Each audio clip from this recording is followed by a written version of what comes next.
The demoted Harvey. No longer hurricane, just a tropical storm. But what a wet one it's put on Houston and much of South Texas. My heart goes out to the state. That's next on Emil Guillermo's Takeout.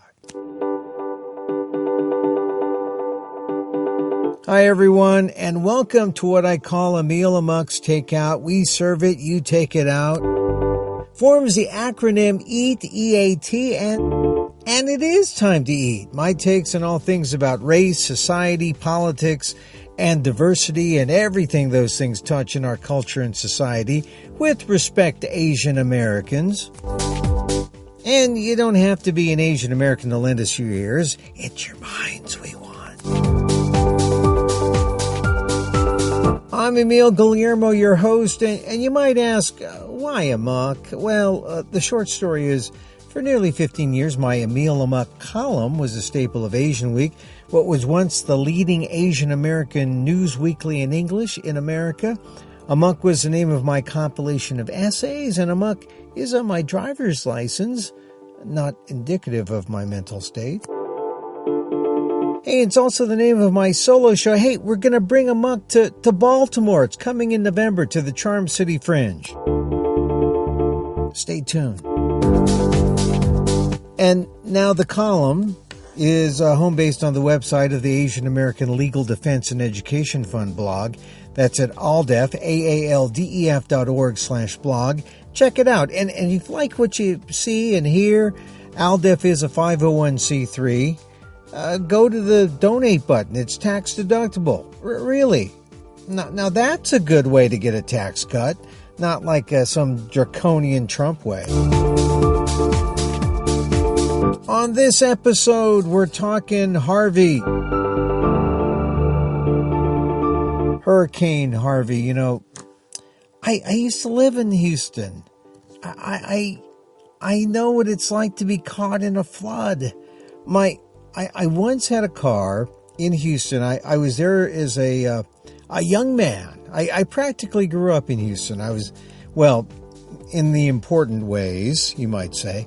I was 19. I had a car, had a great job. I was working for a rock station in Houston, KLOL. And I remember reading the news flashes, the bulletins about flood warnings and such.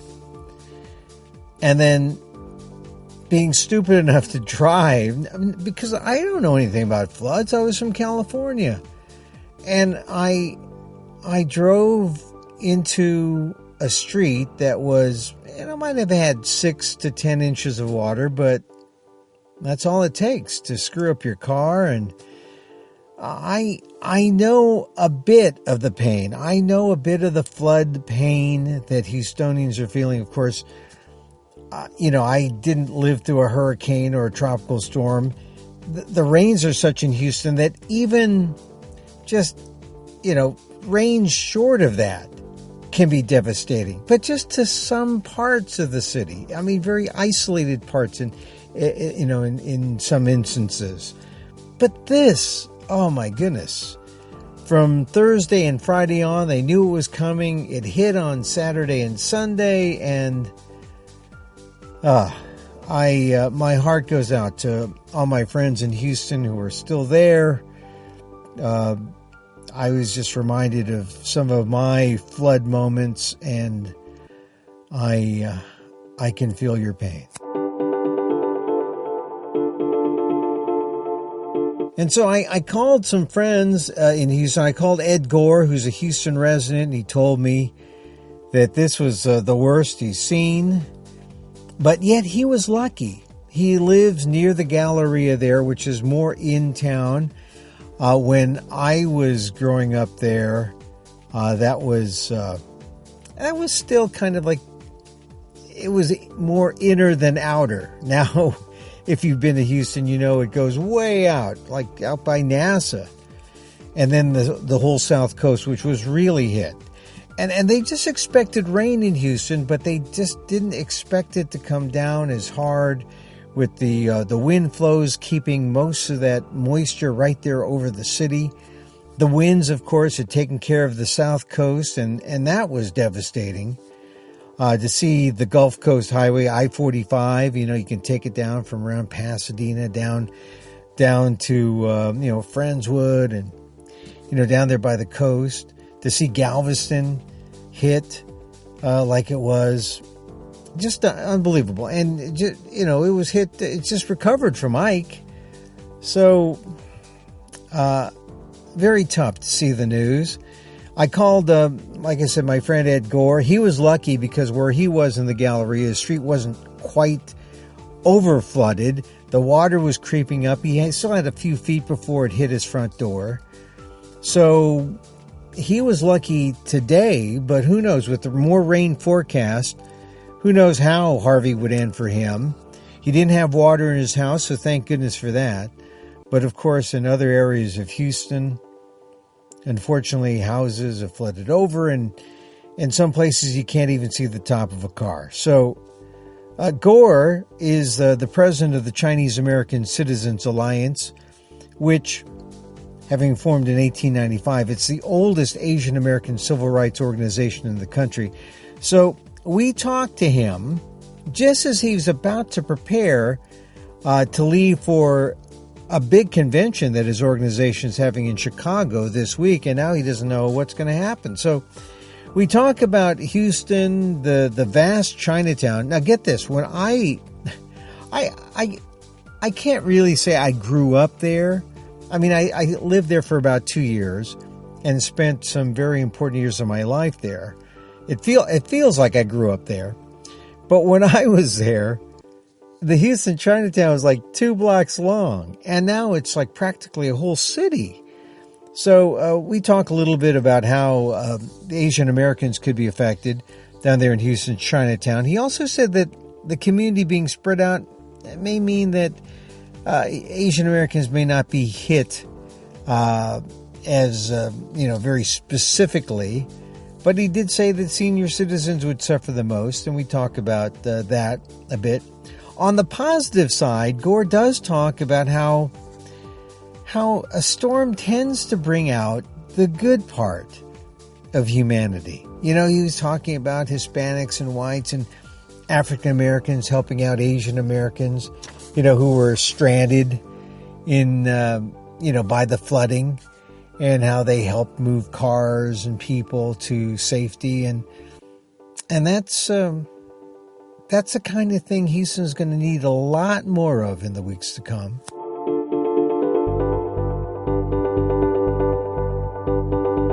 And then, of course, I had to ask him about what he thought about the president, if he had done enough.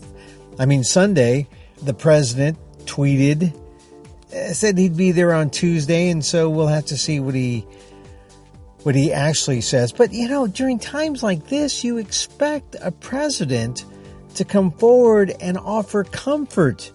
I mean, the aid is going to come, we hope, we cross our fingers, and FEMA is going to act. Let's hope they act efficiently. But we expect the president to say something uplifting, to say something that's going to just lift the spirits of all those who are touched by Harvey. And I don't know, have you seen the president's tweets at real Donald Trump? I didn't see much that indicated a sense of empathy or heart. He said he's coming on Tuesday. Let's see if he delivers then. But I don't know if he's not speaking from the heart, and if he's not speaking off the cuff, and if he's reading some statement. I don't know what that says exactly about the president. Because on Sunday, I was expecting more.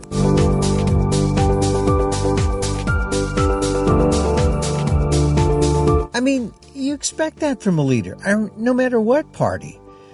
But after Charlottesville, I guess we should know that we don't exactly have that kind of leader in the White House. I mean, we have a kind of me-first leader, who elevates the neo-Nazis and white supremacists among his base nationalistic support. When he uses the phrase both sides and many fine people. This is Trump.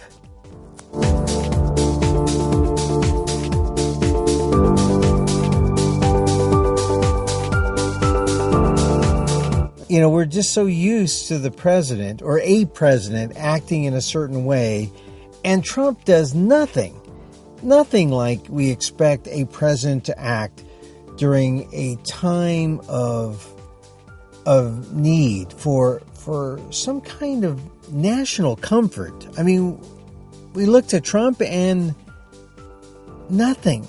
We get nothing.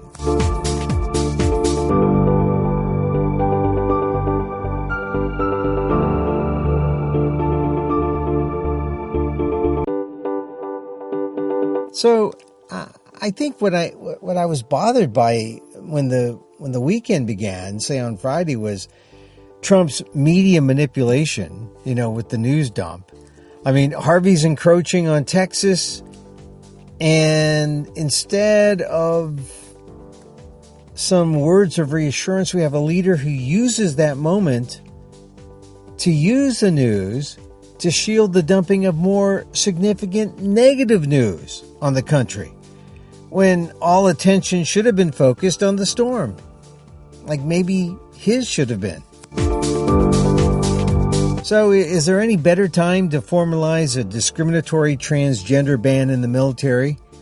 Or to unveil the polarizing announcement of his pardon of Arizona Sheriff Joe Arpaio, who was convicted of illegally racially profiling Latinos?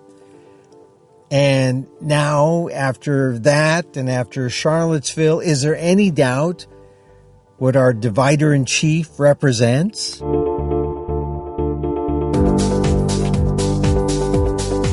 I mean, let's face it, he likes pre-1965 America, pre-civil rights America, when our country was not so diverse. And despite his preference to be president for only some of us, still we've come to expect a president to offer something to show concern for all of those who are fearful or suffering from Harvey. I mean, something more significant than a 140-character tweet. I mean, really, that's what a leader is supposed to do.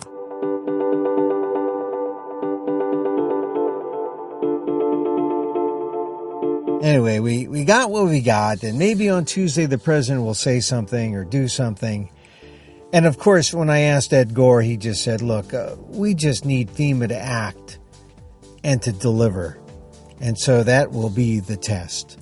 Here's my conversation with Ed Gore, who is the president of the Chinese American Citizens Alliance. I talked to him in Houston as he contemplated Tropical Storm Harvey. We don't have any water in our house.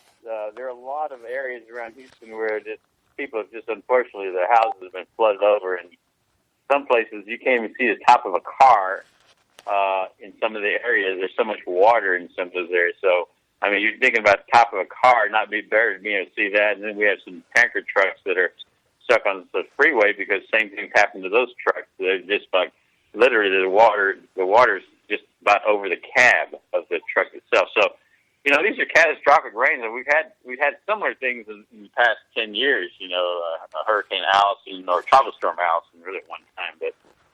But the water is kind of past my sidewalk. So I mean, if we get another hard rain with that much drainage, it could be interesting. So we'll just kind of keep our fingers crossed and hopefully keep moving forward. And what is the water level there, though? I mean, you said it was at around the sidewalk level, or what did you say? It's on my. A lot of times you have the street, then you have about 4 or 5 feet worth of grass before the sidewalk, and then you have the sidewalk, and then you have the front yard, if you will, out. Well, it's past the sidewalk and maybe a couple of feet onto my driveway. So, it's got a little bit of creeping to do, but hopefully it won't get too much past that. I can send you a quick picture right outside my house when we get off the phone there. Sure. Now, I heard the mayor tell people to just stay off the roads and stay home.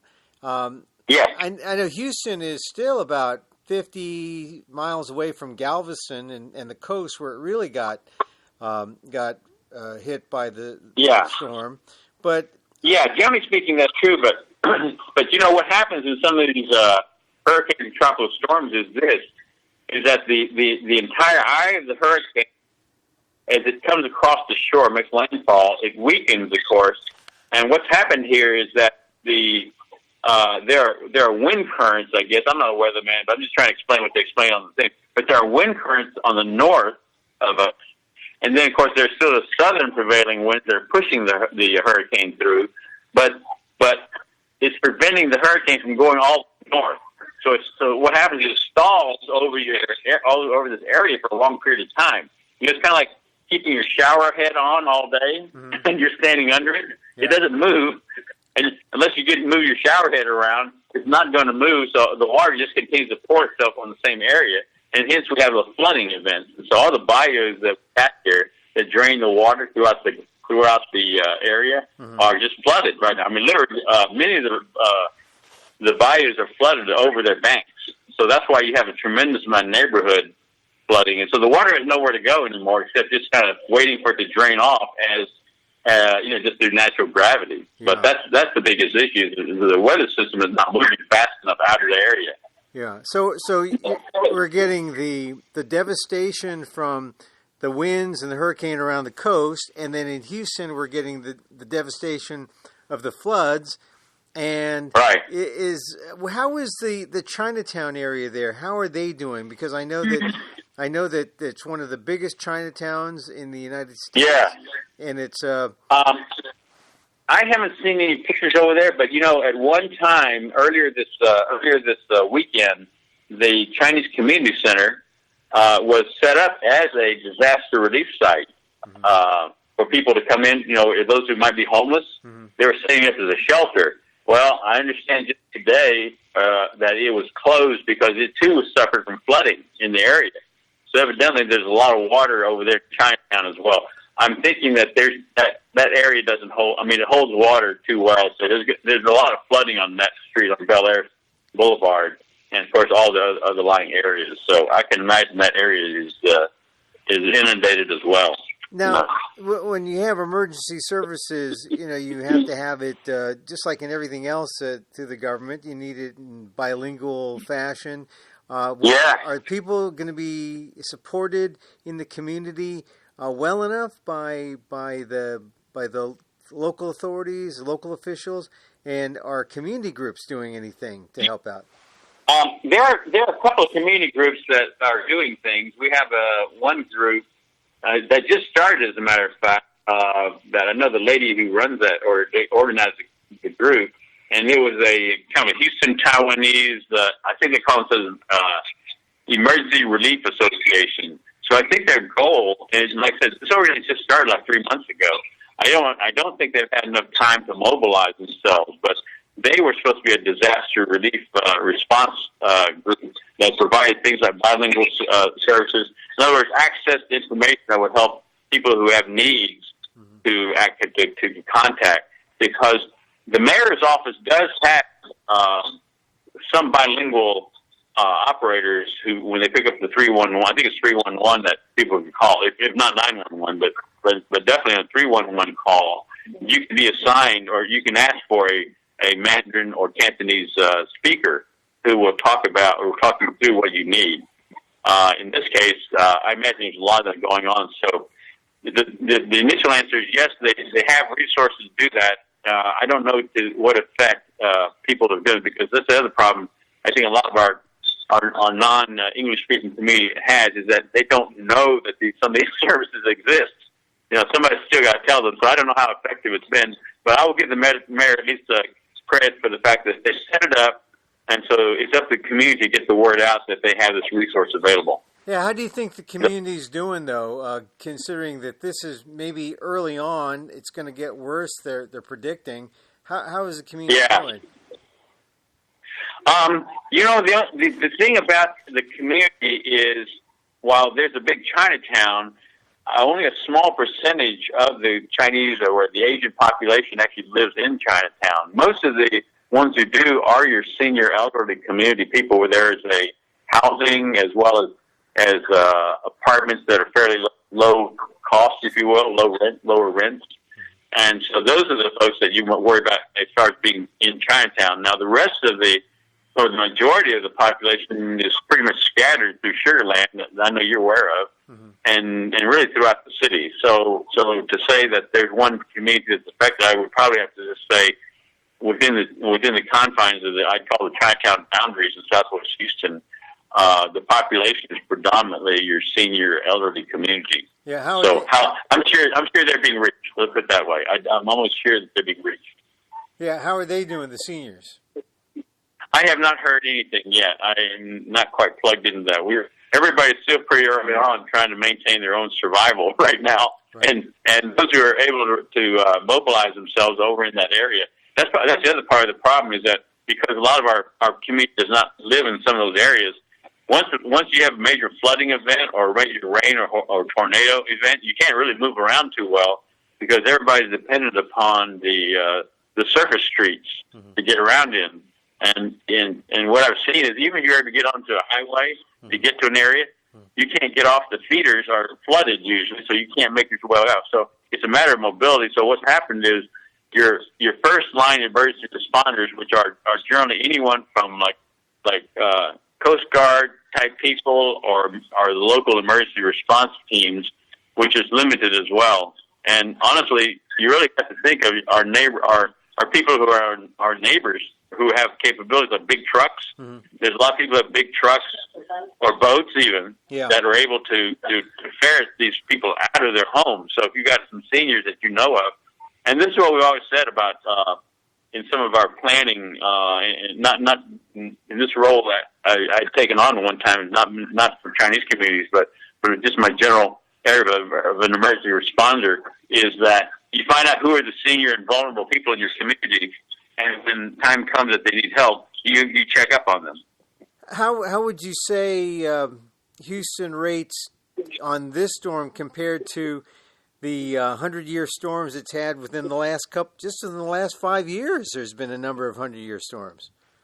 Yeah, every storm is different. I hate to sound evasive like that, but every storm we've ever had in the city has a different and unique characteristic about it. Yeah. Some of the flooding can happen in very unique and acute areas where it's localized. Then other areas like this one, this is one of the worst. I gotta say, this is probably one of the worst. Yeah. As far as I've seen, I mean, it beats Tropical Storm Allison in terms of the amount of water. I heard an estimate today on the news. They say that there has been about 280 billion gallons of water that have dropped through the city, and the city's had to figure out a way to dispose of. I mean, a lot of it's still on the ground. Yeah. So, I mean, that's a lot of water. I mean, the number just boggles my mind. That how much, the 280 billion gallons of water. It's but the response is, people trying to help each other. That's one thing I'll say about, people in Houston and people who are Texans. I mean, this is a good part about this storm. That's a good part of people coming up. I can tell you that right now. So you have Hispanic and white and African American helping Chinese people. I can tell you that I've seen a Vietnamese guy in a car. His car got stalled, and this African American and white couple of people there went and helped him push his car out of the water. I mean, these are the same things that about humanity that is good when we come to a natural disaster. Everybody just puts away all their whatever prejudices and all that kind of stuff, and the good natured and the good hearted people come out. Well, one thing I will say, I lived in Houston for a couple of years, and that's right. Even during a minor storm, there can be flooding, and I was caught in a flood, and it destroyed my car, and I had no idea what the devastating effects of a flood. And so, all my memories came back and watching those images of people and with the boats and the kayaks pulling kids and people helping others, elderly people especially, and and the humanity that you talked about. That was clear in some of the images that I've been seeing. But now, I guess now it's up to what the president might do to either enhance the humanity that we're seeing, or maybe to I don't know. Is it possible that he can mess it up in some ways by speaking out? I don't know. I think the main thing he can do at this point, is, as far as this particular effort, is deal with have FEMA mobilized and the funds available and get things in place so we can deal with this particular emergency. I don't. I don't want to sit there and comment on what the president's desires are. Some things he says are seemingly kind of ridiculous, and some things that may be. I can't. We can read a lot of things in what he says, good and bad, and a lot of people prefer it's bad. But I just have to hope that the FEMA people come through and they respond positively to all the needs that we have here, because that's our focus right now, trying to get that kind of thing going. Like I said before, it is the good thing about our humanity that she brings through both natural and human created disasters. I mean, if you go back to things like Charlottesville and Seattle and those other parts of the city where you had these self-inflicted human disasters that are created, I think it's our response to both that should come out, and that should be the best of both. The best of humanity should come out in both areas. The reason why I mentioned Trump is because I think that, don't you think that it's up to the president to come out with some kind of statement of empathy and a unifying statement? And I just don't think I've heard it yet. I mean, there was one tweet. Are you talking about for this? You talking about for this particular matter? For this one, yeah. I haven't. Almost every station I've been on has mostly been local station, because I just want to know what's going on. I really haven't kept track of what the president said or not said.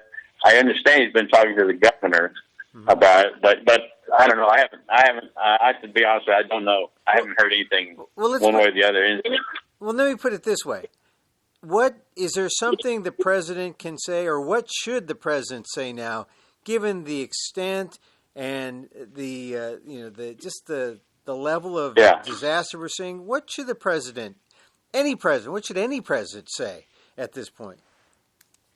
Well, I think all he can say really is that he's has empathy for the people that are here, how they're affected, and all that. I mean, that's a bit about his. But I can tell you, beyond the words, I think people want to know, how are we going to get response to relief? How can the people get back to their normal situation? And that is by having access to whatever funds and services that the government can provide, and they then provide it now. They mobilized certain teams, I know, in FEMA to engage with the local authorities and local groups to make sure that there's a adequate response. And in your response, there's no response going to be perfect. I can tell you that right now, because some people say, "How come you didn't send more response over here to the southeast part of Houston? How come you sent it all over to Chinatown, or vice versa?" So I can't imagine that even the people who are locally, who see everything, the devastation, destructions, that have happened, that everybody's going to say that we're doing it right. I think we're just trying to do everything they can. I mean, the only thing I would say from our mayor and county judge has said is that everybody just go ahead and keep helping everybody. Don't worry about your liabilities if you happen to do something wrong. In other words, somebody gets hurt and you're trying to rescue them, are you going to be held liable? I mean, they said, hey, don't worry about that. Everybody just keep helping each other. Yeah. Because that's what it's all about. They shouldn't. And whether you need to say it or not, I think people are going to help each other anyway. All right. One last question, Ed, and that is, you've seen these kind of storms. How long is it going to take, seeing how this is just the beginning of what they're saying could be a long next couple of days? How much is it going to take to get Houston back on its feet, and in terms of time after when it's all said and done, and in terms of the money that will be required? Well, I don't know about money. I'm not great on estimating the amount of money. I'm going to get billions of dollars to get, because some of the neighborhoods I've seen that just have regular average homes, I mean, those are all devastated. I mean, those are either have to be rebuilt or somehow, because by the time you get to a remediation point with some of those homes, they're probably better off being torn down and rebuilt. But think, and I don't know the answer to that. It could take several years before some people get all of their houses rebuilt and adjustments made either through insurance or somehow property recovered. But there's a lot of destruction in the city right now, mostly due to floodwaters. Now, further south of us, where the hurricane winds actually are more destructive, I mean, it's just a lot of destruction down there too. So, I mean, when you start talking about just the Houston area, you're looking, billions, and you include everybody else.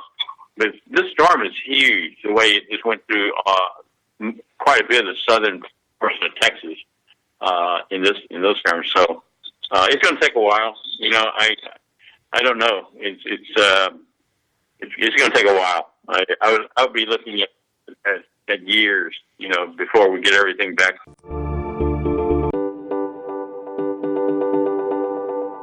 That's Ed Gore, who is a Houston resident. We talked to him by phone, president of the Chinese American Citizens Alliance, and planning a convention in Chicago this week. I hope he makes it. He wasn't sure when I talked to him, and he wasn't sure how he'd fare as more rain predicted from Harvey for the next few days.